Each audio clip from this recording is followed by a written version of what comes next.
કિસાન છેલ્લા ઘણા દિવસોથી અમદાવાદ જિલ્લાના સાણંદ તાલુકાના ડરણ ગામ ખાતે ખેડૂતોના પ્રાણ પ્રશ્નને લઈને અનેક ખેડૂતો પોતાની કિંમતી ખેતીની જમીન ખેતી બચાવવા ખેડૂત બચાવવા માટે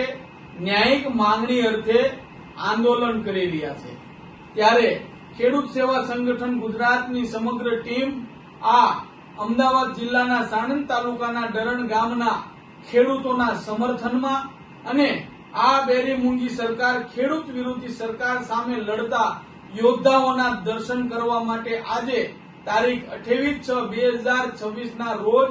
આ ખેડૂતોના સમર્થનમાં સાણંદ ડરણ ગામ મુકામે જવા પહોંચ્યા છે। ત્યારે અમારી ટીમની ખેડૂત સેવા સંગઠન ગુજરાત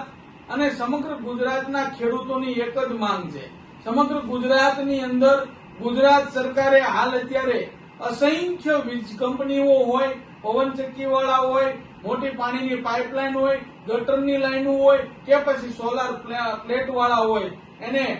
વિદેશથી અનેક કંપનીઓને વેપાર અર્થે ગુજરાતમાં બોલાવી તો લીધા છે, પરંતુ સમગ્ર દુનિયાનું ભરણ પોષણ કરતા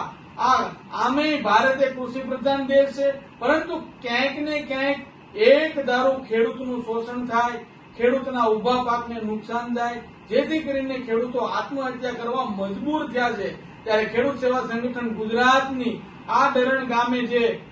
ખેડૂતો આંદોલન કરી રહ્યા છે, સરકારને અમે પણ પત્ર લખ્યો છે, યુદ્ધના ધોરણે આ લોકોની વાત સાંભળી કંપનીની જે ગટર લાઈન જે પાણીની પાઇપલાઇન પસાર કરવામાં આવે છે એને રોકવામાં આવે અને ખેડૂતોની જે જમીન છે એનું સંકલન કરી ખેડૂતની વાત સાંભળી ખેડૂતોને પૂરતું વળતર આપી ખેડૂતોની જ્યાં સુધી મંજૂરી ન હોય ત્યાં સુધી આ કામ અટકાવવામાં આવે, અન્યથા સમગ્ર ગુજરાતની અંદર આમે મોટા પાયે આંદોલન થવા જઈ રહ્યું છે। આ સાણંદ તાલુકાની અંદર પણ લાખોની સંખ્યામાં ખેડૂત એકઠા થશે। જય જવાન, જય કિસાન।